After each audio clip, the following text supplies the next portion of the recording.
Bonjour à tous et à toutes. Donc avant de commencer, je me présente, c'est professeur Haroubi, service de chirurgie générale et cancérologie Eti-Delali, CHE Oran.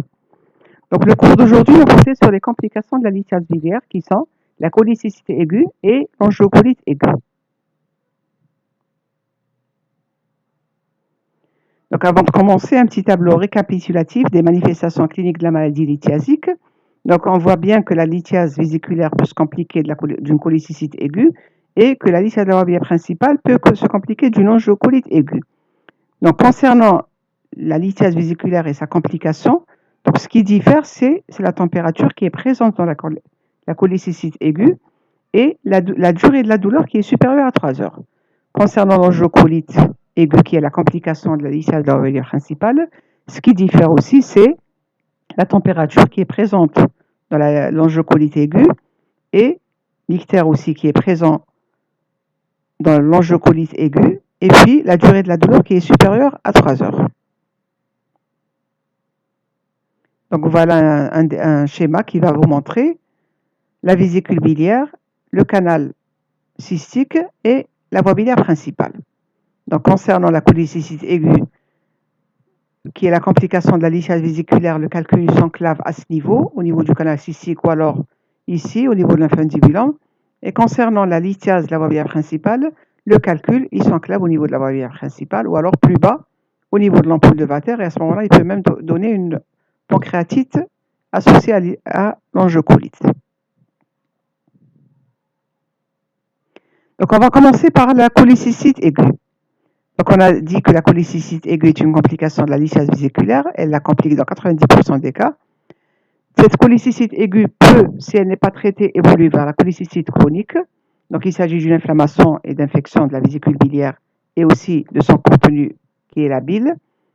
Et ceci est dû bien sûr à un enclavement d'un calcul au niveau de la voie biliaire, au niveau du canal cystique ou alors au niveau de l'infundibulum. Généralement le diagnostic il est clinique.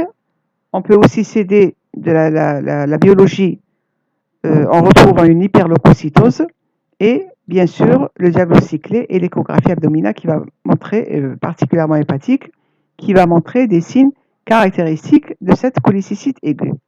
Et il s'agit là d'une urgence médico-chirurgicale.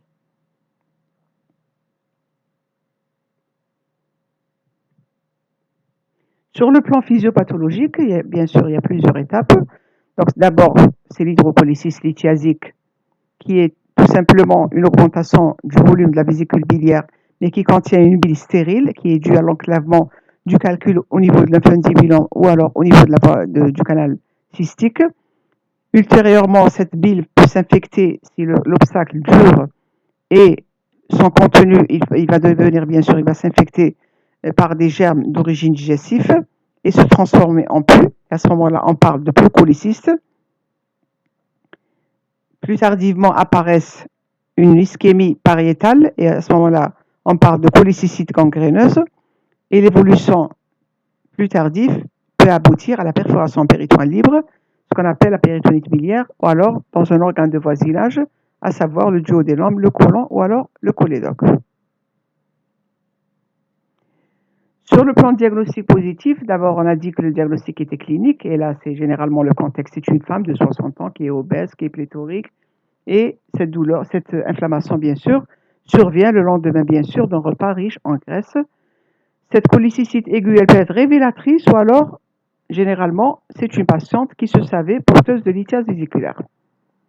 Les signes physiques, fonctionnels, c'est bien sûr des crises de colique hépatique, mais qui sont un petit peu plus accentuées que ceux de la colique hépatique simple. C'est des douleurs d'hypocondroie qui irradient en hémiceinture vers le dos, vers le omoplate ou alors l'épaule droite, avec des paroxysmes et sans position antalgique. La respiration est superficielle, car elle est gênée par la douleur, et comme signe accompagnateur, on peut avoir des nausées, des vomissements, parfois même un ralentissement du transit.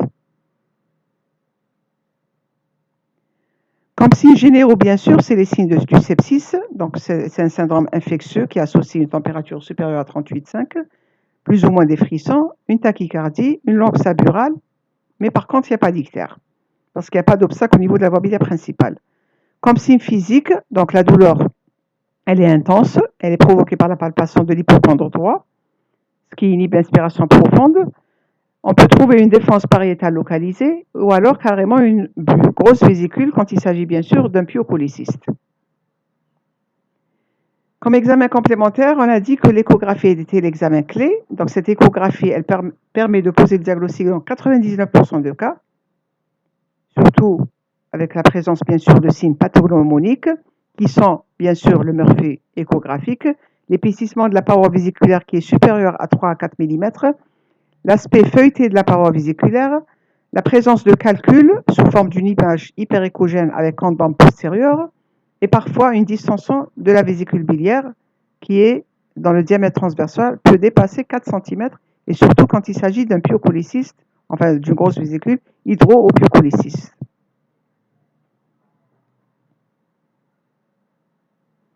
Voilà une image échographique d'une cholécystite aiguë, mais par contre là on n'a pas de calcul, donc il s'agit d'une cholécystite alithiasique.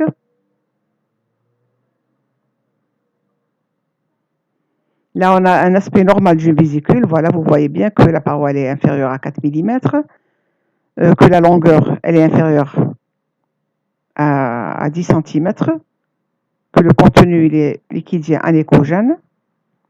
Voilà, il n'y a pas de douleur au passage de la sonde et qu'il n'y a pas de renforcement postérieur.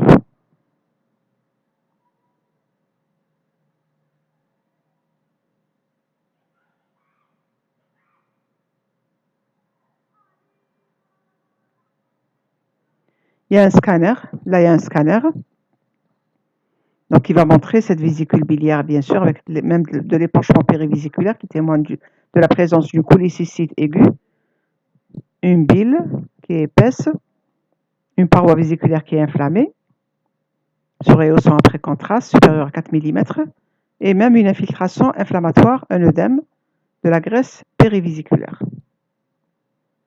Sur le plan biologique, bien sûr, on a dit que l'hyperleucocytose à polynucléaire neutrophile de 10 000 à 12 000 globules blancs par millimètre cube. Le bilan hépatique, par contre, et pancréatique est tout à fait normal. Les hémopultures doivent être faites dès que possible, avant la mise en route d'une antibiothérapie, bien sûr, et ceci afin d'isoler le germe et d'adapter l'antibiotique en fonction de l'antibiogramme. On peut s'aider d'un aspect qui peut montrer une calcification se projetant au niveau de l'hypocondre droit. Comme diagnostic différentiel, qu'est-ce qui peut simuler cette cholécystite aiguë? Donc, c'est tout ce qui est infectieux et inflammatoire et qui siège bien sûr au niveau de l'hypocondre droit, ou alors plus ou moins l'épigastre, c'est l'appendicite aiguë sous-hépatique, c'est l'ulcère perforé, et là c'est le pneumopéritoine à l'aspect qui va redresser le diagnostic, c'est la pancréatite aiguë, et là c'est l'hypasémie qui va redresser le diagnostic, c'est la pyélonéphrite droite, et là on peut s'aider de laisser l'ECB des urines, de l'échographie et de la tomodensitométrie, et une pneumopathie de la base droite, et là aussi l'intérêt du téléthorax, l'abcès du foie, et là aussi c'est la symptomatologie qui est spécifique à l'abcès, surtout la température qui est en plateau, etc. La cholécystite aiguë alithiasique, qui est l'apanage de gros malades de réanimation et de malades immunodéprimés. Les formes cliniques, donc on a plusieurs formes cliniques, à savoir la péritonite biliaire, l'hydrocholécyste, le pyocholécyste, la cholécystite emphysémateuse, les formes occlusives et les formes ictériques. On va commencer par la péritonite biliaire, donc le plastron vésiculaire bien sûr. Donc il s'agit là d'une péritonite plastique localisée parce qu'elle est c'est un début, c'est-à-dire l'inflammation elle est colmatée par les organes de voisinage. Et là, donc c'est une inflammation périvésiculaire qui est liée généralement à des cholécystites à répétition. Et là, le diagnostic clinique, donc c'est une masse mal limitée de l'hypocondre droit, c'est l'équivalent d'un plastron appendiculaire. Donc c'est un magma de l'hypocondre droit qui est à limite floue, douloureux à la palpation, mat à la percussion, etc. Et généralement, c'est l'échographie, voire même le scanner qui vont poser le diagnostic. Donc ce plastron, il peut s'abséder en son milieu, et là, ça devient une urgence, il faut le drainer, ou alors se rompre, cet abcès peut se rompre et donner une péritonite généralisée, qui est une urgence, bien sûr, chirurgicale. Voilà un petit peu, un petit algorithme, ou alors enfin un petit schéma qui va montrer l'évolution de cette cholécystite, soit d'emblée vers la péritonite biliaire, soit d'abord plastron, et après dans un deuxième temps, ce plastron peut donner la péritonite biliaire, ou alors en 3 temps, plastron, abcès et puis péritonite biliaire.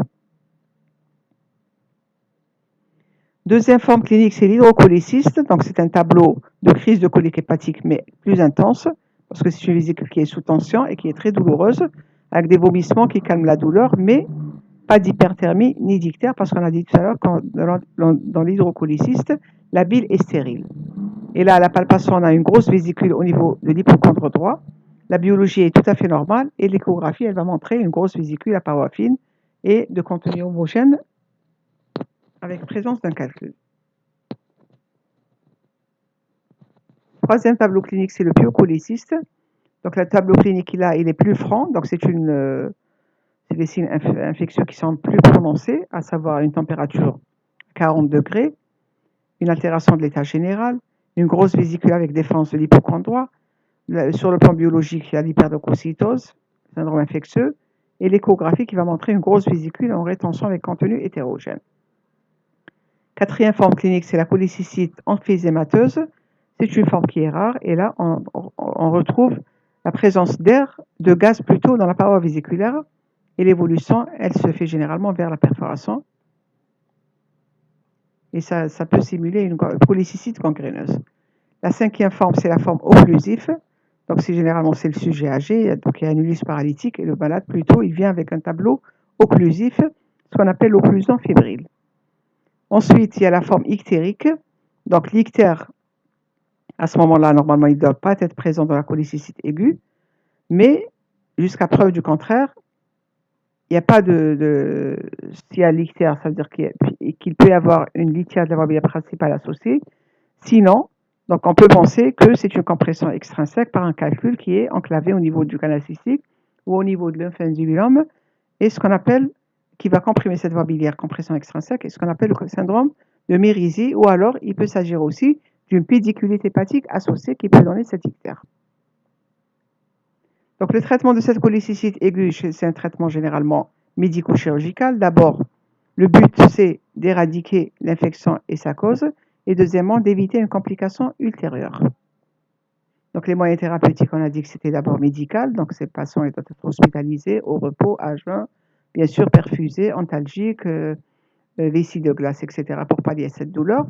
Et puis après, passer aux antibiotiques qui sont dirigés bien sûr contre les germes les plus fréquents et qui sont les entérobactères et les germes anaérobies. Donc voilà, cette antibiothérapie, elle doit être débutée par voie intraveineuse après avoir pratiqué 3 hémoclutures à 1 heure d'intervalle, et ceci dans le but d'adapter l'antibiotique à l'antibiogramme. Donc ça peut être une céphalosporine de 3e génération associée à la gentamicine et au flagile. Le traitement chirurgical, c'est la cholécystectomie, bien sûr, qu'elle soit par voie laparotomie ou par voie celluloscopique, peu importe. Donc la parotomie sous-costale ou alors par voie classique, média-insuffisance ombilicale. Et la pièce, bien sûr, doit être envoyée à l'anapathe. Il serait souhaitable de faire aussi une cholangiographie par-opératoire, ou alors par voie celluloscopique aussi, la même chose. Donc cette voie celluloscopique doit être en principe évitée s'il y a beaucoup d'inflammation, et ceci pour pallier à une éventuelle plaie biliaire. Et troisième palier chirurgical, c'est le drainage percutané éco-guidé de décompression, et ceci quand il s'agit d'un sujet âgé avec des risques opératoires importants. À ce moment-là, on peut se contenter d'un drainage éco-guidé ou alors scano-guidé et faire la cholécystectomie secondairement. Sauf bien sûr s'il y a une contre-indication définitive. À ce moment-là, on se contente juste du drainage percutané. Concernant les indications thérapeutiques, bien sûr, concernant la cholécystite aiguë, le traitement en urgence, perfusion de sérum glucosé, on a dit, hydroélectrolytique, bien sûr, apport hydroélectrolytique, et puis antalgique. Chez un malade qui est vu tôt, sans contre-indication bien sûr opératoire, il faut commencer par l'antibiothérapie et faire la cholécystectomie dans les 48 heures après l'admission, et bien sûr arrêter Une fois la vésicule enlevée, il faut arrêter les antibiotiques en post-opératoire. Par contre, devant un malade qui est élu tardivement ou non opérable, il faut avoir une antibiothérapie prolongée, 5 jours par voie IV, ou alors 2 jours après la pyrexie, puis relais par voie orale pendant 10 jours. Si l'évolution est favorable, traitement chirurgical dans les 2 mois. Si l'évolution est défavorable, on passe au drainage percutané dans les 48 heures. Concernant les formes anatomiques, un petit mot, généralement sur le plan de traitement, hydrocholécyste, bien sûr, c'est la cholécystectomie en urgence. Sinon, la cholécystostomie, c'est contre-indication opératoire. Concernant le pyocholécyste, bien sûr, si le malade est opérable, antibiothérapie plus cholécystectomie. Malade non opérable vu tardivement, antibiothérapie prolongée et drainage. Concernant la cholécystite emphysémateuse, urgence chirurgicale plus antibiotique. L'abcès, traitement médical, drainage percutané et puis après chirurgie. Le plastron, traitement médical et la chirurgie secondairement. Et la péritonée généralisée, bien sûr, antibiothérapie, chirurgie en urgence, cholécystectomie, lavage et drainage péritonéal. Donc, on passe à la deuxième complication de la lithiase biliaire qui est l'angiocolite aiguë. Donc, l'angiocolite aiguë correspond à l'infection des voies biliaires qui est secondaire à l'obstruction de la voie biliaire par un calcul. Généralement, l'étiologie, la plupart du temps, elle est lithiasique. Et le risque principal là, c'est le sepsis sévère et voire même le choc septique. Sur le plan clinique, la présentation clinique typique correspond à la triade de Villard, c'est-à-dire apparition successive dans les 48 heures d'une douleur de type colique hépatique, d'une fièvre élevée de type canalaire et d'un ictère rétentionnel. L'examen physique, il existe un syndrome infectieux pouvant être au premier plan. Il existe aussi un ictère cutanéo-muqueux qui témoigne d'un obstacle biliaire extrahépatique et la douleur, elle est provoquée de l'hypocondroie en général modérée. Sur le plan biologique, infection bactérienne, donc il existe une hyperleucocytose, la polynucléaire neutrophile, un syndrome inflammatoire biologique marqué et un ictère cholestatique, c'est-à-dire augmentation des enzymes de cholestase. Il s'agit là d'un ictère à bilirubine conjuguée. Sur le plan diagnostique iconographique radiologique, donc l'échographie abdominale confirme le diagnostic. Elle montre l'obstacle biliaire sous forme d'une dilatation des voies biliaires intra- et extra-hépatiques. Elle confirme la maladie lithiasique biliaire sous forme de calcul vésiculaire.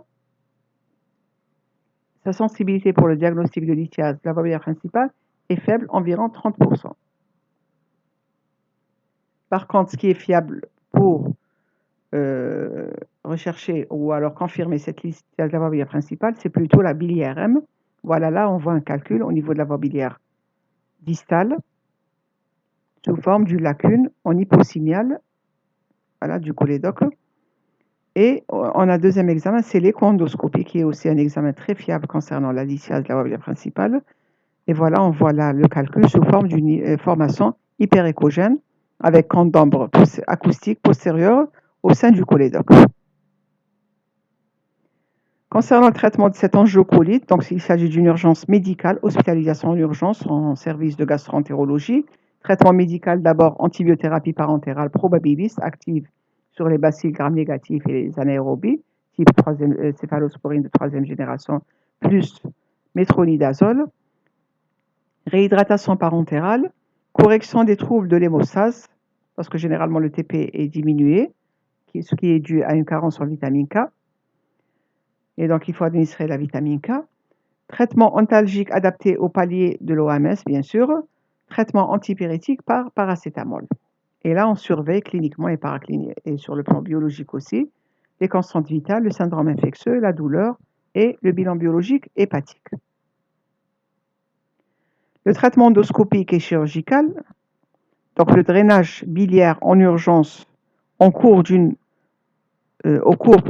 cholangiopancréatographie rétrograde sous endoscopie, ce qu'on appelle la CPRE, et ceci en pratiquant une sphinctérotomie, et ce qui permet l'extraction des calculs de la voie biliaire principale. Donc c'est ce qu'on appelle le traitement endoscopique. Et on a aussi le deuxième palier, il est chirurgical, c'est la cholécystectomie à distance, idéalement par voie célioscopique, sauf pour les patients à très haut risque opératoire. Donc il faut savoir que l'antibiothérapie et le drainage biliaire sont les deux axes essentiels du traitement de l'angiocolite aiguë. Donc vous voyez bien que la chirurgie vient au second plan.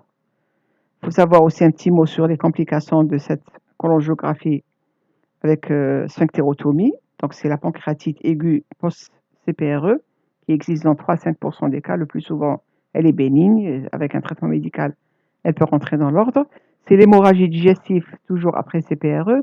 C'est la perforation du duodénal et c'est l'angiocolite aiguë. Donc on va faire un petit récapitulatif concernant bien sûr l'angiocolite aiguë. Donc c'est une infection des voies biliaires. Sa présentation clinique, c'est la triade de Villard, douleur, fièvre, ictère. Sur le plan biologique, cholestase ictérique plus syndrome infectieux. Donc l'échographie hépatobiliaire montre une dilatation des voies biliaires intra-extra-hépatiques. La lithiase de la voie biliaire principale est rarement visualisée. Il faut savoir que c'est une urgence médicale. L'antibiothérapie parentérale probabiliste active sur le bacille gram-négative et sur les anaérobies et le traitement de première intention médicale. Et le drainage biliaire par CPRE sous forme de sphinctérotomie endoscopique et extraction des calculs, du ou des calculs de la voie biliaire principale et le traitement de choix. Voilà, et je vous laisse à votre disposition quelques QCM avec, bien sûr, les réponses pour pouvoir un petit peu s'entraider. Et je vous remercie.